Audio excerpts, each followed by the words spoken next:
Thanks. Yeah, we have a class called Fire Starters class. I don't know. I think we're going to call them the Well Diggers class or something. We're in the midst of some changes. Our fire tunnel is going to be a car wash. I don't know. We'll get the bugs off your window or something. We'll do something. So good to see you guys. Were any of you in the last session next door? No, so I can tell the same jokes. That's good. So all I needed to know. And is there a timer for me? Does anyone? An hour, 1 hour. All right. So I will monitor myself. Is basically what you're telling me. That's all right. That's not a problem. I can do this. The Flat Earth Society has members all around the globe.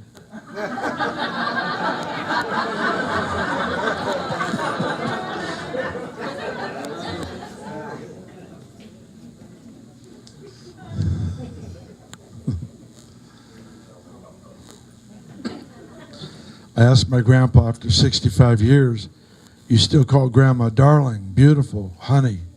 What's the secret? Grandpa responds, I forgot her name 5 years ago. I'm scared to ask her.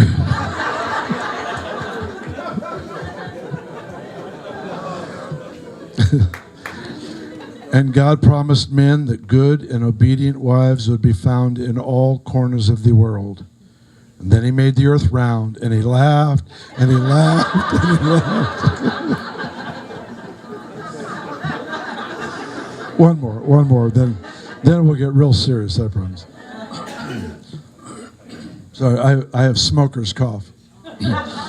I just started on Saturday when I landed in Redding. I mean, the air is so thick. Smoke is extremely dangerous air because of all the toxins. If you don't know, Redding has been under siege. I mean, it's a war zone. And I'll talk to you about it in a moment after one more funny, and then we'll get depressed together. No, I'm teasing. I'm just teasing. All right. A pastor had dinner at the home of a couple in his church.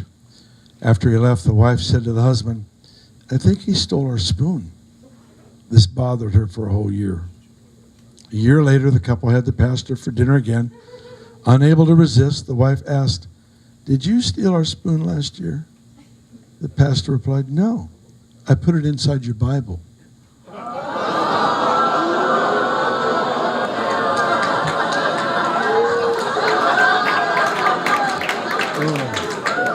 That was brutal. That drew blood right there. That was, yeah. I was in England this last week and received a phone call that Reading literally was under siege. In fact, the way the winds were blowing and the firemen fighting this blaze, thousands of them, firemen told us they'd never seen anything like this before. It was a storm unlike anything, and they fight fires all over the country. And it looked like I could come home, there would be no Reading left, literally. And so many of you joined us in prayer and began to speak to the wind, so to speak, and deal with some of the stuff. You know, Jesus rebuked a storm because there was a power behind the storm that wasn't God. Otherwise, a rebuke wouldn't be needed. A peace would settle it if it's just a natural thing. But it required a rebuke because there was a spirit behind it. And anyway, so many of you prayed, and we lost a lot, but the town was spared. And we have, I think, 1,600. So far, they've found 1,600 buildings destroyed, 1,100. I think it's about 1,150 homes. 27 of our church family members lost everything that we know of so far. Communication's rough. Cell towers are, they're working so hard. PG&E and AT&T and all these groups. We rightfully honor the policemen and the firemen, and National Guard is there because of potential looting and stuff. But also these guys who work for the different electric companies and phone companies, they really put themselves out to restore order to a community. So we're feeling very, very thankful and grateful. I sat in a meeting here just a couple of days ago with, I think, maybe around 12 different relief agencies from around the country that were there to help. And Bethel is considered one of the relief agencies with Salvation Army and United Way and Red Cross and all these different organizations. We've submitted what we have to offer to the Red Cross, who's leading part of it. Salvation Army's leading part. We're the distribution center. We couldn't be an evacuation zone because we have one road in and one road out, and our property was in danger. We have multiple campuses, facilities around Redding, including a revival library museum that we're building. It's not on display yet, but with irreplaceable items, and it was, fire came right up to the back of that. So anyway, it's been literally like a war zone, and but all of our properties were saved. So Red Cross asked us, thank you. Thank you, Lord. Yeah, so grateful. Red Cross, Salvation Army asked us to be the distribution center, so the people come in by the hundreds every day, getting everything from groceries to diapers to shovels to, just toys for children, everything. And we just, it's really cool when they walk into the building, somebody meets them and makes, eye-to-eye contact and connects with them, that gives them a shopping cart. Usually our team member will push the shopping cart for them and walk them, because we have a whole set of rooms that they go through. And they get the food items first, and including snacks for the kids and all that sort of thing. And then they go into the next building where there's the diapers and the toilet paper and whatever else they might need, and deodorant, which is community service. Just saying.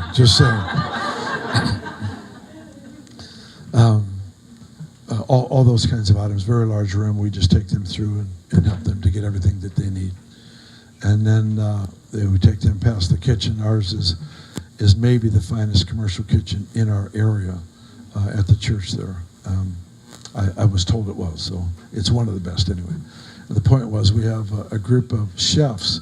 The whole deal is they give part of their year to just go to disaster areas, and they cook gourmet meals, literally 4,000 a day. We're now sending out firefighters and all these people, supplying them from our kitchen. And then these people that come through the line, they're taken into a room where they can be seated and just receive a meal without being in any kind of hurry. And then we take them to a place where they can just receive prayer. And if they just want to talk and debrief with somebody. And it's an ugly thing to see, and it's a glorious thing that we're seeing. So what I told our folks on Sunday, I said, listen, you heard the voice of the devourer for several days. Now you're going to hear the voice of the restorer for months. So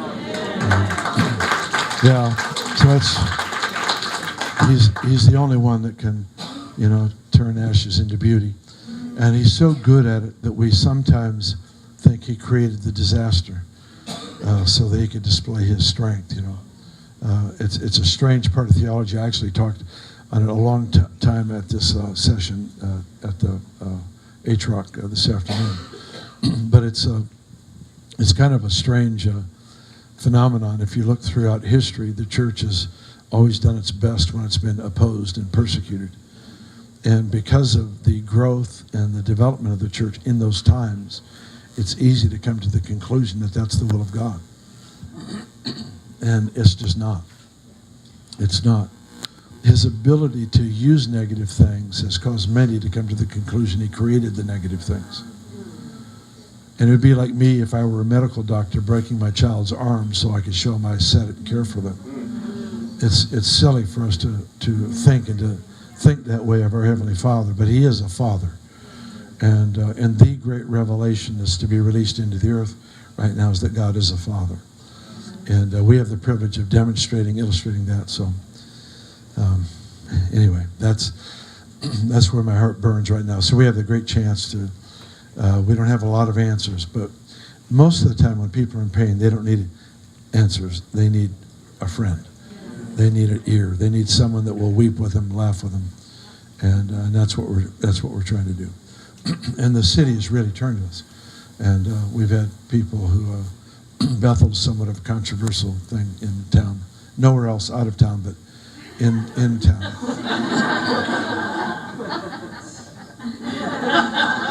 If only that were true.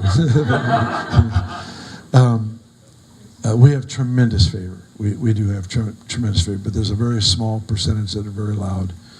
And we just had somebody come through that just said, I hated you guys, and I was wrong. I'm so sorry. And they just receive care, and that's what's happening. We're not running defense. We're running just care and love, like we always do. That's what we do, and I'm sure your churches do the same. But it's just what we were born for.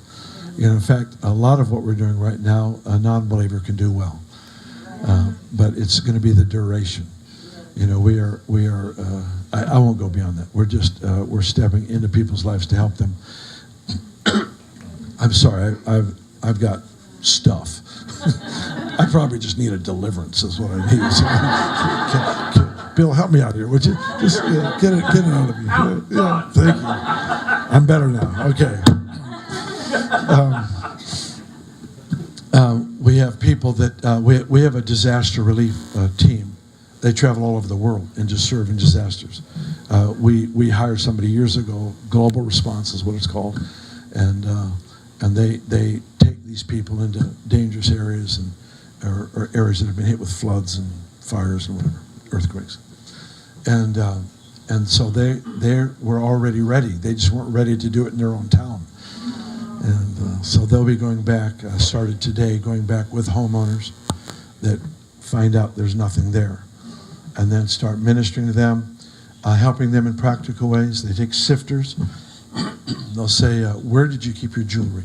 Where did you keep your most valuable items? They go to that part of the house, sift through ashes, and then they find like a ring, maybe an heirloom, something that their mother left them or whatever. And it helps to bring closure, because once that sifting is over, the bulldozer comes, wipes it all away. And so it's just a part of a redemptive process. So it will take a number of months, but we're so thankful we have the privilege. We haven't stopped everything. We have a school of ministry, of course, a local church, but we've cut everything way back, our services, everything, just to put the city first and to serve them well, to love them well, and it's rejoicing with those that rejoice, it's weeping with those that weep, and it's just right in your face, and it won't go away.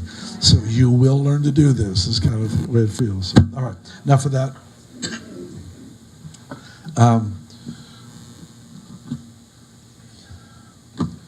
How many of you will be at the meeting tonight? Do they overlap, or are you going? They don't, but some of you will be. Everybody. How cool is that? I get to see you twice then. I like that. That's beautiful. Beautiful. Because I can tell this is the special group right here. See, it's not special in the sense of special ed, but special.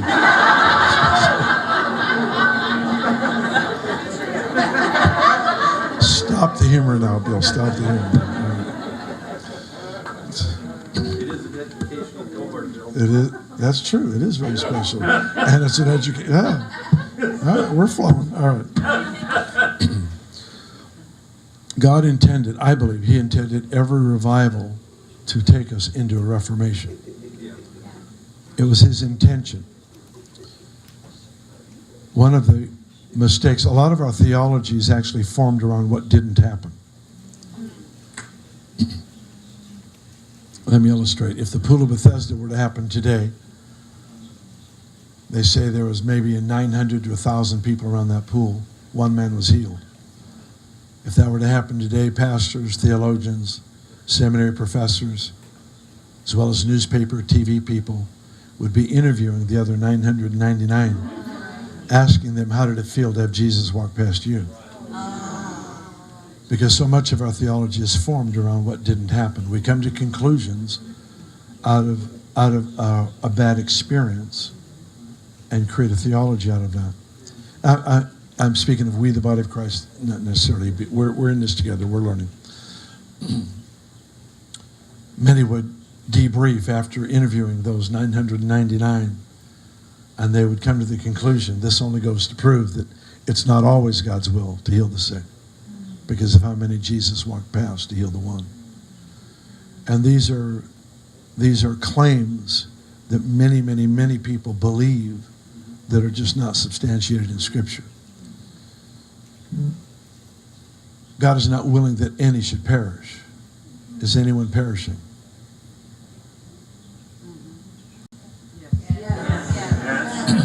Is anyone perishing?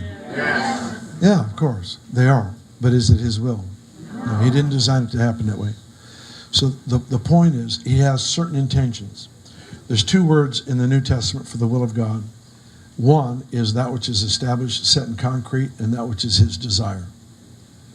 And learning to distinguish between the two will help us a lot. Jesus is returning. That's the will of God. It is set in concrete. You can vote yes. You can vote no. Doesn't matter. You don't get to vote. You can say, I don't believe in it. Doesn't matter. He's coming anyway. It's set in concrete. But there are other things like he's not willing that any should perish. He hasn't fixed by his will for people to perish, is what that verse says. It's actually his desire, can we use the word dream, to see certain things happen in the earth. And without co-laborers, collaborative effort by those he has put in charge, certain things will never happen.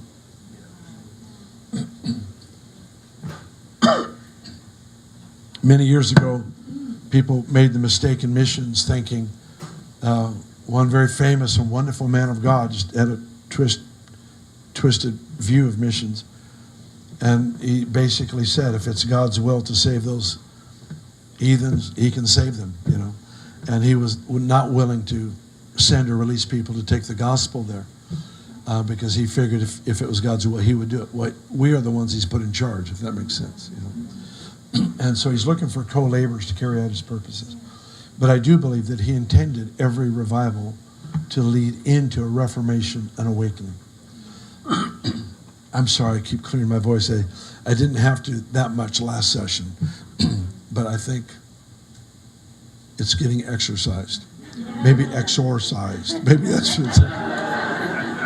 If you could just picture like a brick wall, and there's all these different layers of bricks. Fire, we'll use fire as much as I don't want to illustrate revival. Fire always begins on the bottom layer of society, always begins with the poor. Now, it may not be economically poor, but it'll always be the poor in spirit. Always begins at that level right there. And if it burns up in its influence and touches a sphere of society next to them, it continues until eventually it impacts those who we would call the mind molders. These are the people that establish values in a culture. And if it burns all the way, if it doesn't die, it usually dies because people want control. I don't think they set out saying, well, I just want to control this. It's just people are so afraid of excess that they create lack.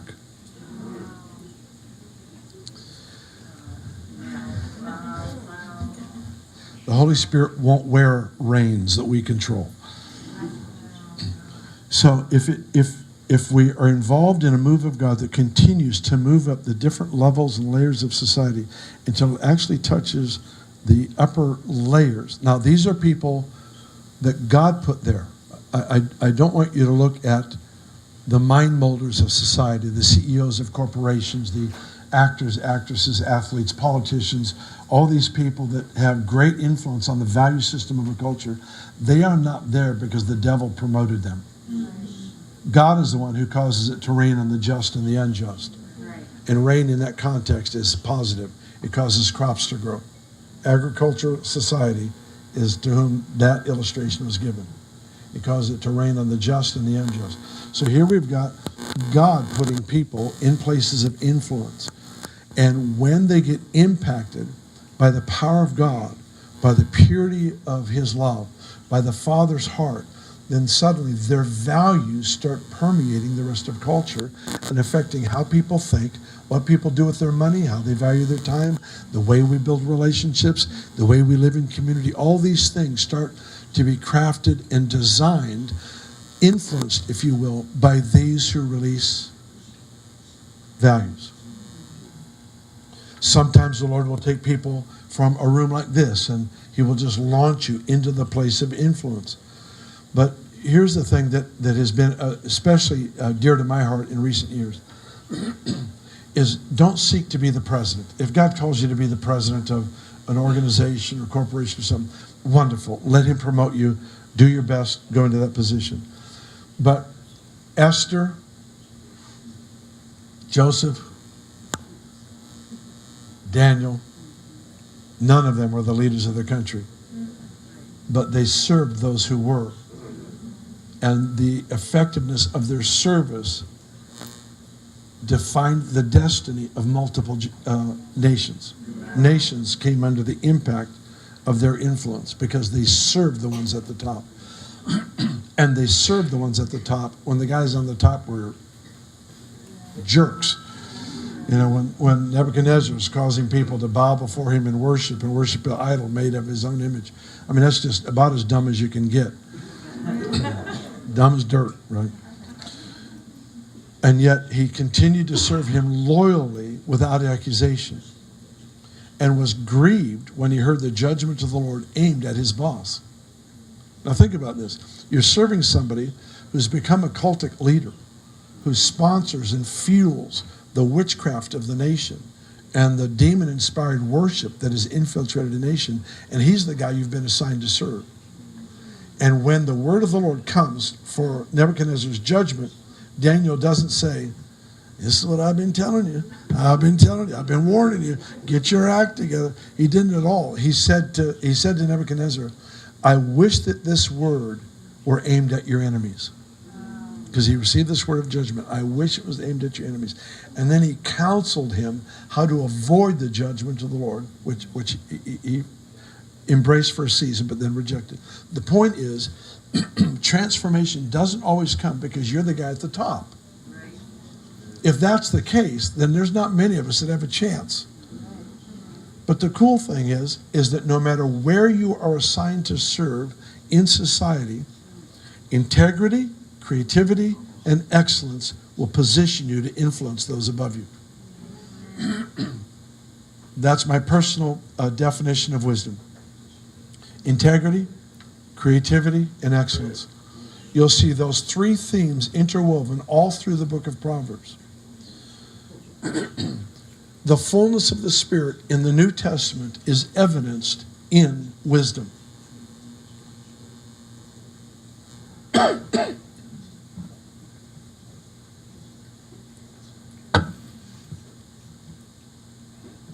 A man named Bezalel was assigned by God to help Moses build the tabernacle. He's the first person in the Bible filled with the Holy Spirit. And it says he was filled with the Spirit for the purpose of wisdom, understanding.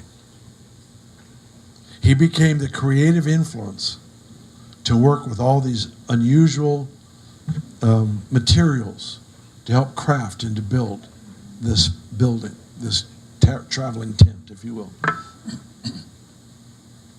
The New Testament, we know that the fullness of the Spirit is for power.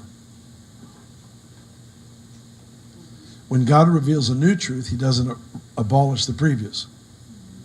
He uses the previous truth as the context in which to reveal the new. Are you guys alive?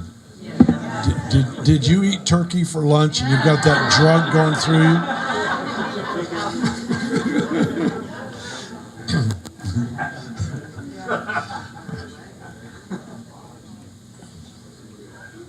Oh, bless you, thank you. Thanks. I'll be spitting it out of my, if I put it in. Let's see how I do. If it gets that bad, I'll have a little pinch between my cheek and gum.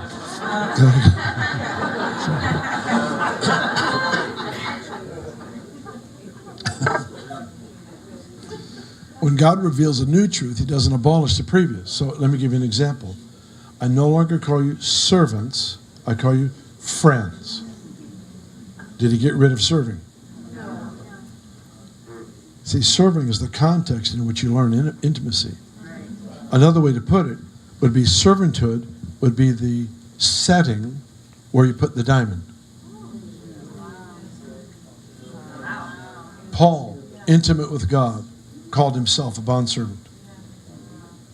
So one doesn't replace the other. So if that is true, and I believe it is, then the fullness of the Spirit in the Old Testament is wisdom. New Testament's power. Wisdom is supposed to be the context in which power is demonstrated. Wow, that's good. It's the combination of those two that enable us to bring transformation.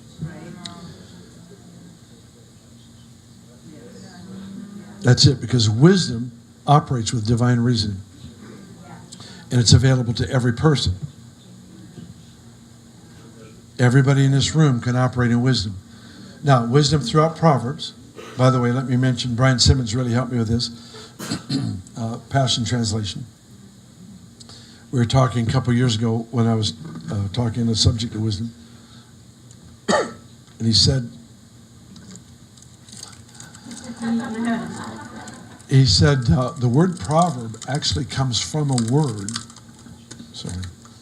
proverb that comes from a word that means to reign or to rule. The word proverb, to reign or to rule. Which then implies that the whole purpose of wisdom is to equip us to reign.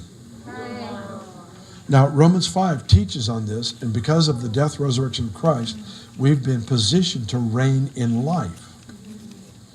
Now, when we typically think of reigning, we think of reigning, many of us, with a carnal perspective. Reigning over people. It's not reigning over people, it's reigning over life. It's that money doesn't control me. I manage money. Relationships don't control me. I'm not manipulated by my relationships. I manage them for the glory of God. Everything about my life, my appetites, my health, everything is managed by me because I'm reigning in life. Right? So, wisdom then, illustrated through creativity. Chapter 8 of Proverbs. Wisdom stood with the Father on the day of creation. It was wisdom that enabled creation of all things. Integrity, all through. Silver thread, all through Proverbs on the subject of wisdom. And then excellence. I'll throw one concept out here to help reinforce this concept that you don't have to be in charge to have influence. The very last verse of Proverbs 22 says, "He who excels at his work will stand before kings."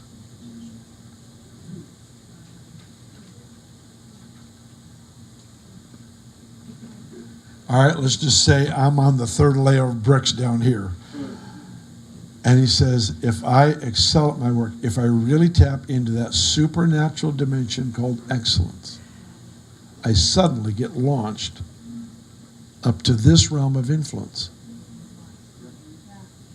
Why don't you look at it just so that you believe me? No, I'm teasing. Look at it because I want you to see it in your Bible. Go to Proverbs 22 because there's a point here that that we need to make. So Proverbs 22.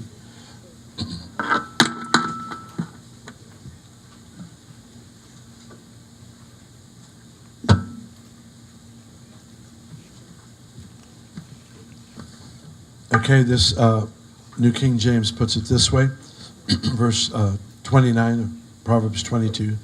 Do you see a man who excels in his work? He will stand before kings. He will not stand before unknown men. Now look at verse 1 of 23. When you sit down to eat with a ruler, what is it assuming? You've already committed yourself to excellence. All right, are you guys alive? You're on the third layer here, but because of excellence in work, you've been launched into influence here. So now it says, when you sit down to eat with a ruler. When? Because it's going to happen because you said excellence is your value. Right? When you sit down to eat with a ruler, consider carefully what is before you. Put a knife to your throat if you're a man given to appetite.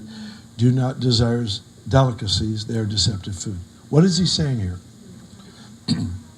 When you're at this level, and your excellence, your skillfulness in work, launches you into a place of influence here. At this moment, you will be exposed to things You did not earn. When you earn, you develop character to be able to steward what you get. Does that make sense to you? You learn to steward. You manage your appetite, your time, you manage your money, possessions, whatever it might be. You learn to steward. You develop a certain strength in management as you grow. But when you get launched from level 3 to level 20, you're going to be exposed to things that you don't have the grace to manage. If I am launched from level 3 to level 20, and I start desiring what I see, then I am unknowingly exchanging influence for possessions. Because you cannot have both. You sacrifice your right to influence the king, so to speak. Maybe leaders of an industry, maybe the president of a company that you work for. But the point is that the Lord elevates us in influence. And what keeps us there is that they can see, they can trust us because we don't want their stuff. Everyone in their world, I have a few billionaire friends, and just about everybody in their world wants something.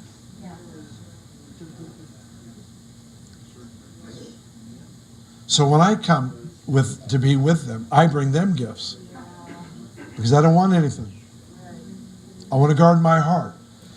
He says, put a knife to your throat. What is he saying? He's saying, listen, if you recognize that you have a bent in the way you see and think to want what somebody else has, just go into the experience, but go in with self-imposed restriction. Remind yourself, it's not mine. It's not from God for me. God provided for them. It is not mine. I refuse to allow my appetite to go in that direction. It may be possessions. It may be position. It could be favor. It could be any number of things. Fill in the blanks. It can happen in ministry. All of a sudden, you sit before somebody in ministry that you have dreamt of ever meeting, and you're there, and you want what they have. You want their position, whatever, in an unhealthy way. You understand what I'm trying to illustrate? And so what we're saying is be in that position that God promoted you to because of excellence. Maintain the value system of excellence. Because if you do, your influence will remain. If you just think about it, how many, I feel so bad for many of these guys that just have billions and billions of dollars because just about everybody they know wants something. Who could be the friend? The friend that just weeps when it's time to weep, laughs when it's time to laugh, demands nothing in return, doesn't look for anything, but actually values the person that's behind the wallet, behind the checkbook.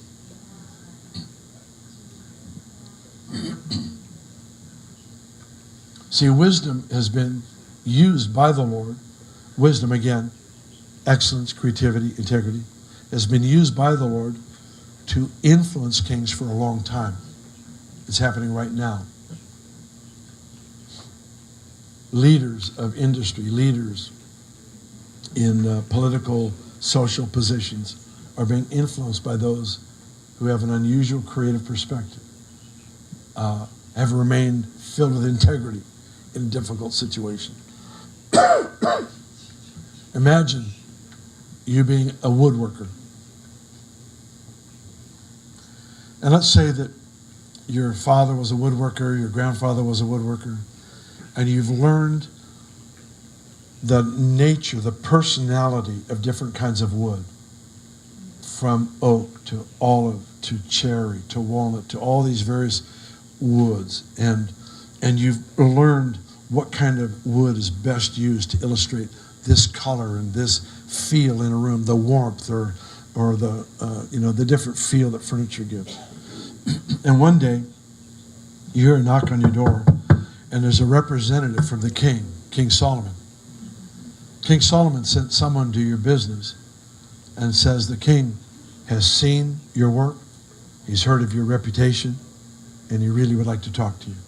Of course, you drop everything because the king, King Solomon, the one that world leaders are seeking to have audience with, wants to talk to you. And you drop everything. And you go to the palace. You're escorted in. The king is there. And he tells you, I've got this idea. He says, I've heard of your work. I've admired what I've seen. and you're the person I want to work with.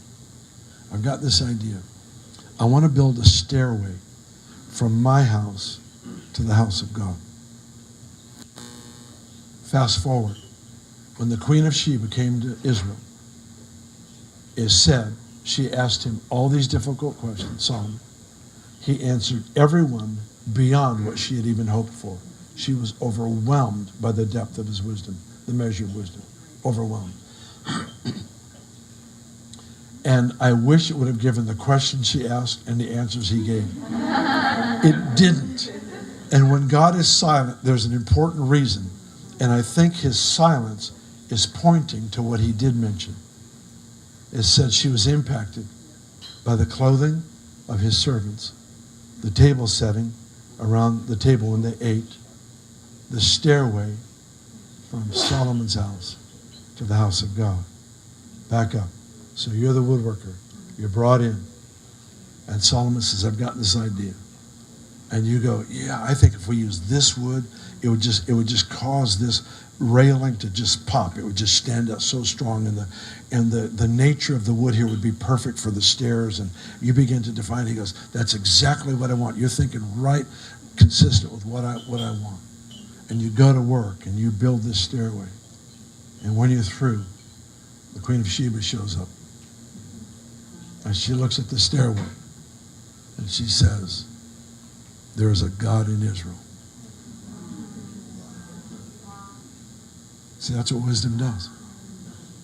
Wisdom illustrates the mind, the divine reasoning, the perception of another world, the value system of another world. And so now all of a sudden, you see that your natural world of labor has a supernatural effect. Perhaps that's what the scripture meant when he said, I'm going to turn your plowshare into swords. I'm going to take that which you use for natural labor and I'm going to make it supernaturally effective in the advancement of the kingdom. So now, everyone is qualified to offer labor, gifts, talents, favor, family. Some of you say, I have no great skills. Yeah, you raised 4 kids, and look at them. They're amazing. That's one of the rarest skills on the planet right there. We have this ability to reign in life, and people are looking for people like you that know how to succeed in a part of life. So now the Lord is taking those with wisdom and he's putting them on display so that he whets or creates awakens the appetite of the world for what you carry. He awakens the appetite of the world. And if you realize that if you're a dentist, here's a bizarre thing. If you're a dentist, I love you. I just don't want to talk to you.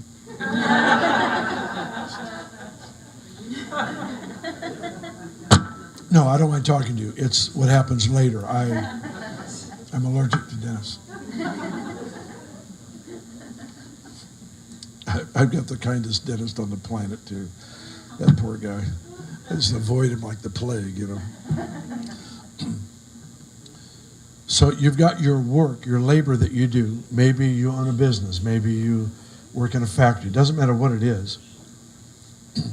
Fire, the fire of God, the presence of God always falls on sacrifice. So what happens if we offer our labor to the Lord? What happens if, let's say you're a house cleaner. Let's say you work at one of the local hotels and you clean the rooms.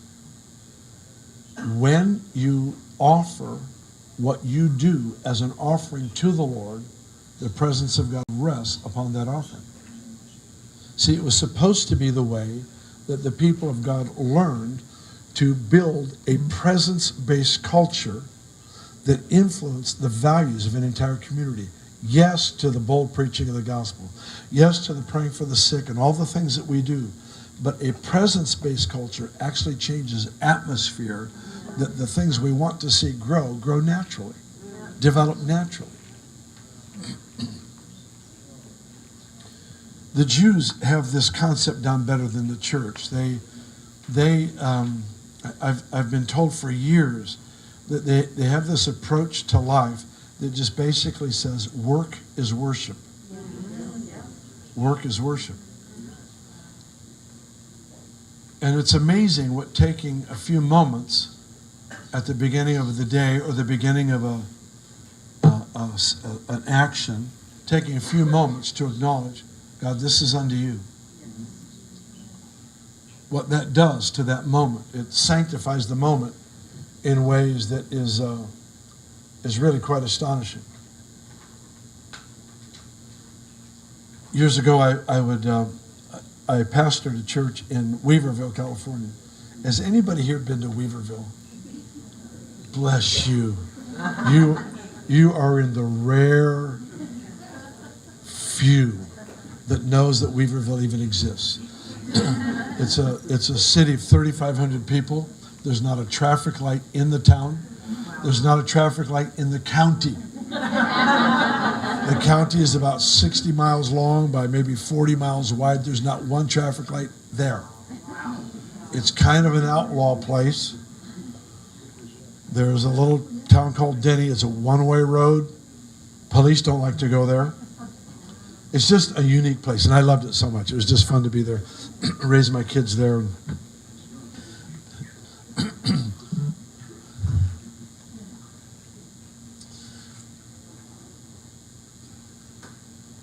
Weaverville, we had our offices downtown, and we didn't have mail delivery.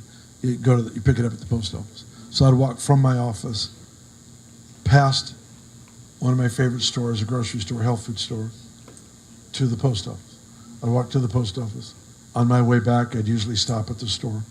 And it wasn't a Seventh-day Adventist kind of health food store. It was more the guru, weird stuff kind of grocery store. But I love going to those places because they think they have light. If light doesn't walk in the room, they're going to die thinking they have light. So anyway, you got to get light in the room.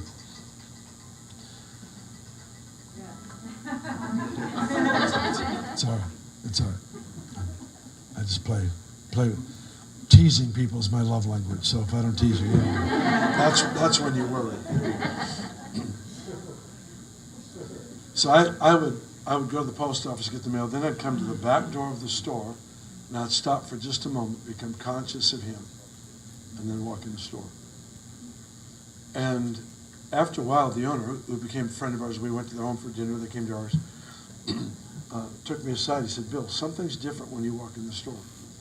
Now, it wasn't that I had more of Jesus than other people that went in the store, but when I went in, he was resting on me, not just living in me. Amen.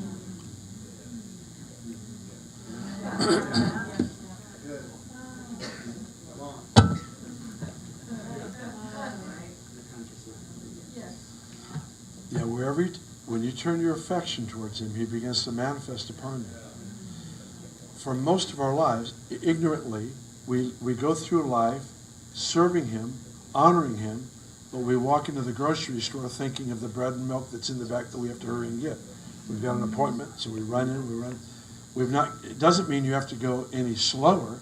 It just means you change what you're aware of. Let me illustrate this way. Let's say before I walked into this room, I just got a horrible phone call. Somebody made me so angry. I am so angry with them. I want to bless them with a brick. I'm so frustrated. And it just dialed up all this stuff in the room from my past. I come in here, sit down. I can smile. I can say nice things to you. But many of you will pick up what's going on inside of me. Why? Because of what I'm aware of. Where are my affections? Interesting phrase that Paul used. He says, you are restricted by your affections. Restriction in the kingdom happens with misdirected affection. If my affection is on the meeting I've got to get the milk and the bread, then there's a certain thing that I carry into the store. But I can still get the milk and the bread with my affection set on him. Wow. My mic quit working? All right. All right. Hello. I just happen to have another one. That would be Jehovah Jireh right there. Yes, indeed. All right. It just happened.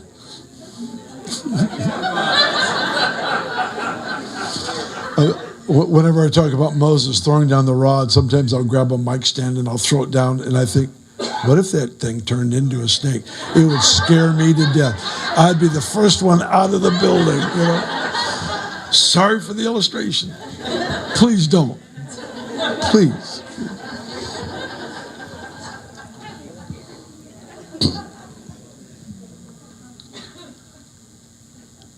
You guys all right?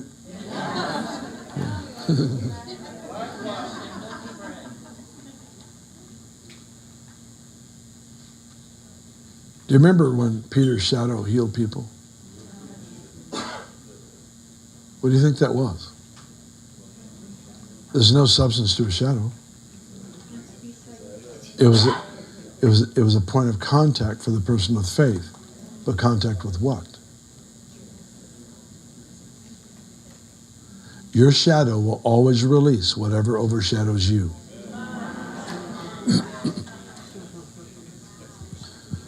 Reformation happens through a people that have embraced a presence-based culture. It means family life, church service. I've been in meetings where, I'm scheduled to speak, and I tell whoever's in charge, I said, we can't stop this. I don't want to stop God to talk. And there are other times where that's exactly what we're supposed to do. And I'm ready to step right in, and we worshiped, we prayed for people, did whatever we were supposed to. And there's the time for the word. But I tell you, I've been in moments where, we had one service years ago now, but my son Brian got up and he played 2 chords on his guitar, and the power of God fell. And it took 40 minutes to recover to get to the first song. There was such a holy awe that filled the room. There was no way in the world he was going to interrupt that to lead his favorite song, nor was I going to get up and try to direct traffic. When it's a presence-based culture, you're just looking to see what he's doing. And if you don't discern it, you go with your plan. And sometimes in following the plan, it's not an evil thing to plan. It's wise to plan. Just be ready to change your plans. But don't change your plans to try to be spiritual. It may be the plan he gave you was the word of the Lord. Enough of that. So presence-based culture means that we live conscious and aware of him, of the Spirit of God, who is with us and rests upon us. When we live that way, we affect the environment that we are in. Now, this Reformation awakening ladder that I tried to describe to you, these people are often attracted by the wisdom that you carry. It may be that they see your teenagers still love and respect you, and they're having real difficulty at home. All of a sudden, the CEO doesn't care that you're mid-level management. They don't care that you're not at his level. He sees something in you, and suddenly your excellence in that field has caused him to want an audience with you. Does this make sense?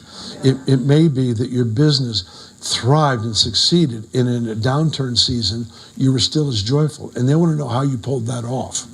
How did you do that? Do you have a secret fund or what? And then you find out, no, that your success is dependent completely on the Lord, and he is constant. And you share these things with him. Do you get the point? The point is that we become successful in these things. It enables us to impart the wisdom of God. Now, this has to be done in a way where he gets the credit. That doesn't happen because you say, God did it.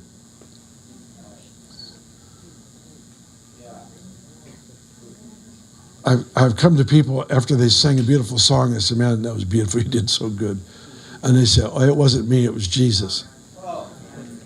I just want to tell them, man, it wasn't that good. I mean, it was good, but I'll bet if Jesus sang that song, it would have been miles higher than what you did. That's not what brings him glory. What brings him glory is that you do it well. See, he said, let your light shine before men in such a way that they see your good works and they glorify your Father who is in heaven. This requires a couple things. Most of us live a blessed life in a managed level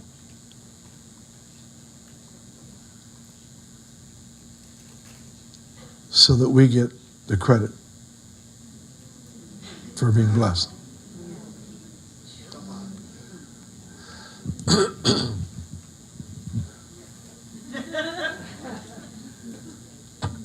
As long as it's small and incremental, they can applaud you and your gift and your faithfulness.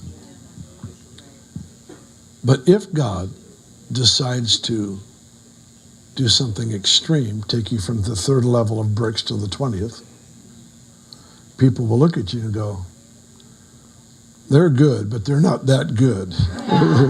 They're not that good. The point is what? The point is it has to be okay with you to be blessed beyond what you've earned and what you've deserved. And to carry it in a way where humility is maintained. You know the stories. We see the stories all the time of people that win a lottery or sign a sports contract and they grew up in poverty and now they have $20 million in the bank or whatever. And the arrogance that oftentimes, not always, but oftentimes creeps into those environments for something they never earned.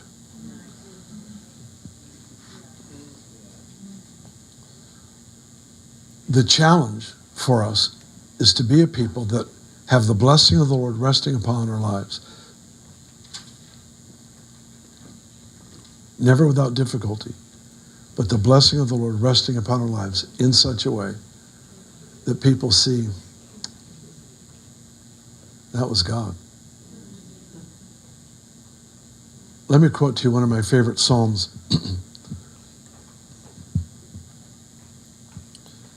My favorite Psalm for the last maybe 3 or 4 years has been Psalm 67, and I'll just quote the first 2 verses.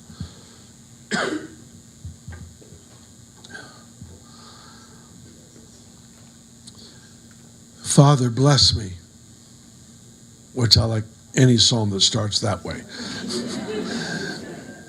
I was so encouraged to find out that is a legal prayer. That made it into the book. Come on, that's a legal prayer, so I pray it. And one of them I really like says, God, make haste, which means hurry up. When I found that one, I got so happy. I can pray and ask God to hurry. Doesn't mean he will, but I get to feel good about praying it. So here's the prayer. Father, bless me. Cause your face to shine upon me. Listen to the next phrase. That your way would be known on earth. What does that mean? That your way would be known on earth. God, you're going to have to bless me and let your countenance be seen on mine in such a way that people learn what you're like. They've got to discover your nature. You're the Father. If I claim to be a good husband and a good father, and my wife is in rags, and my children are not fed well and not taken care of, then you have every right in the world to question whether or not I'm a good husband and a good father. I don't want to reduce blessing to material things, because I don't. I saw a quote the other day that said, some people are so poor, all they have is money.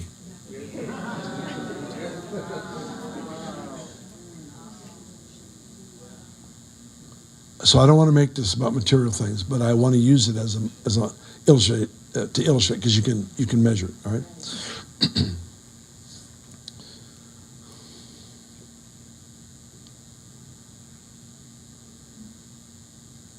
He says, Father, bless me, cause your face, your countenance, your pleasure in me needs to actually be seen on me, because they've got to know what you're like. And if you don't do that, they won't know what you're like. Listen to the next phrase. That your way would be known in the earth and your salvation to the nations. The most unusual evangelistic tool that you've never heard of is living a blessed life. You actually owe it to the people around you. Wow. Because it's in the blessing you reveal the Father. Wow. There's other ways. We see it in Jesus, in his endurance, in his power. But the will of God is defined in these terms. That your way would be known in the earth by blessing me. That releases an incredible responsibility because the blessing of the Lord on an unsanctified life causes the fractures in my foundation to appear. Suddenly the blessing crushes the person it was meant to establish. Because the blessing of the Lord on a sanctified life establishes it.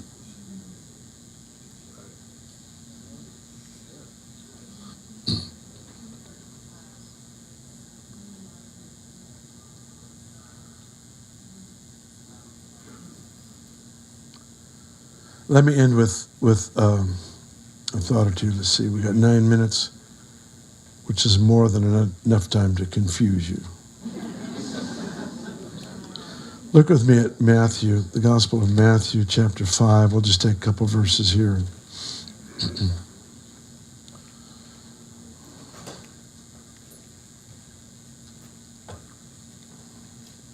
You guys all right? Still alive? Most of you, there's only a few fatalities today. That's awesome. Yeah. People ask, you ever raise the dead? I go, yeah, every Sunday morning. Every Sunday. And that is a joke because everybody's alive. every Sunday, yes. Come forth, Lazarus, come forth. Out of the second row, come forth. That's a joke. It's just a pastoral joke. It's just, we rarely take it out in public. So, Matthew chapter 5, verse 13, you're the salt of the earth. If the salt loses its flavor, how shall it be seasoned?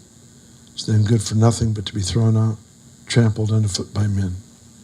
You are the light of the world. A city set on a hill cannot be hidden. Verse 13, you're the salt of the earth. Verse 14, you're the light of the world.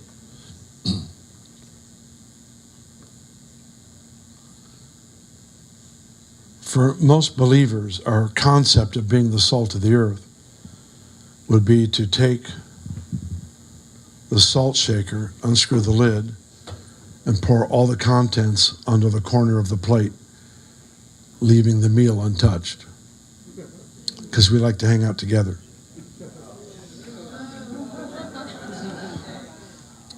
The whole design of this illustration is about flavor. Now think with me. Salt enhances existing flavor. So there are marks of God in our community that he put there without our influence. Come on.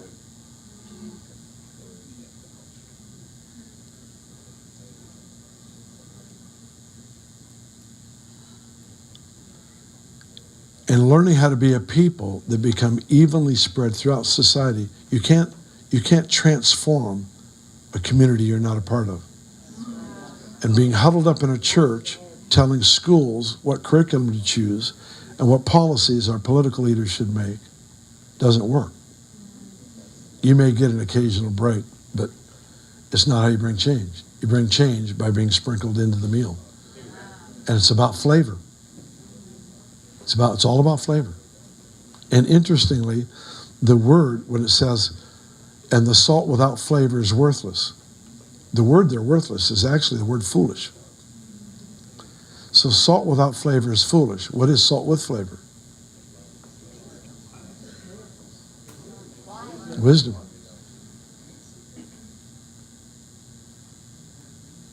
What is the influence of salt in a community? It's the people of God that just get sprinkled into the system who live open lives. Giving, receiving, partnering. We are now partnering with all kinds of agencies that have nothing to do with the kingdom of God as we would describe it. But it's a great privilege. They included us. We did not fight for a seat at the table. They included us because we've been doing this for years.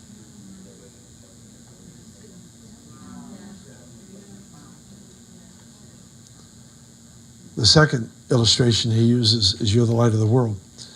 I was taught that salt preserved meat, so we're in Bible days, so as salt of the earth, we preserve righteous values in a nation. And that may be an implied truth, but it's not the direct hit of what Jesus said. The direct hit was flavor. The second is light exposes. And that may be a secondary truth as well, but it's not what Jesus said. He said a city set on a hill can't be hidden. What's the point? I believe in the go of the gospel. I have a family filled with missionaries. If you cut me, I bleed missions. I love it. I've always loved it. There's two things I will never fail to do in any month of our income, and this has gone on for decades. There's obviously always the tithe, but to care for the poor and world missions, support the ministry of the gospel around the world. That's the go of the gospel. But what about the come of the gospel? You come to a fruit tree to get fruit. You come to a river to get water. You come to a tree to find shade. In this case, a city set on a hill, you're the light of the world. When is that city visible? It's visible at night when it's dark and you're in darkness and you see hope on the hill. You see something to go to. I believe in the go of the gospel, but there's a measure of responsibility we have to become something that they would come to. And I do not mean our church services. I'm glad when they come, they receive Christ. I'm excited for that. But that's not the point. The point is that we become the community of the redeemed who learn how to reign together. We learn how to do community. We learn how to do life together. We weep with one another. We rejoice with one another. It is life. It is learning to reign in life. That my victories in this area become your victories. Because anytime one person gets a victory, it was never meant to be hoarded. It was always meant to be a standard that everyone else gets to rise to. That's the whole issue of equipping the saints. So now we have us being the light of the world, in this role, stationary, and people come to us. Why? Because we reign in life. And I'll end by quoting a passage.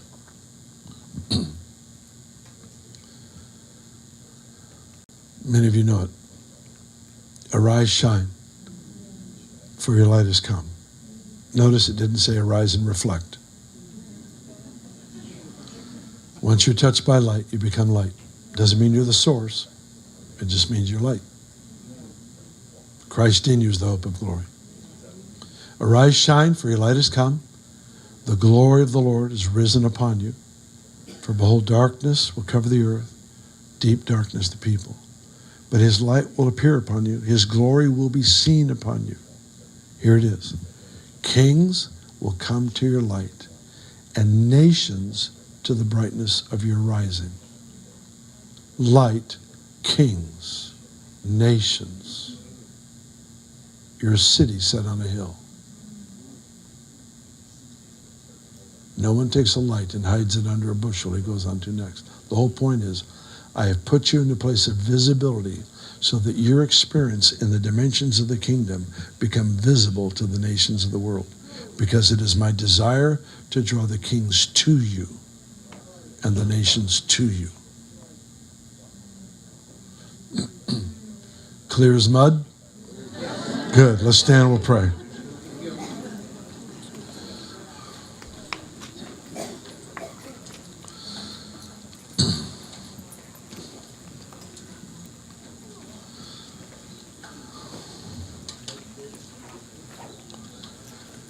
Father, thanks for grace.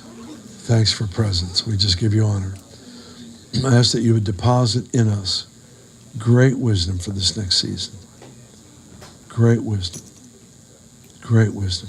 In fact, I pray Ephesians 1:17, give us a spirit of wisdom and revelation in the knowledge of Jesus. Everybody said, amen. Amen. Bless you guys.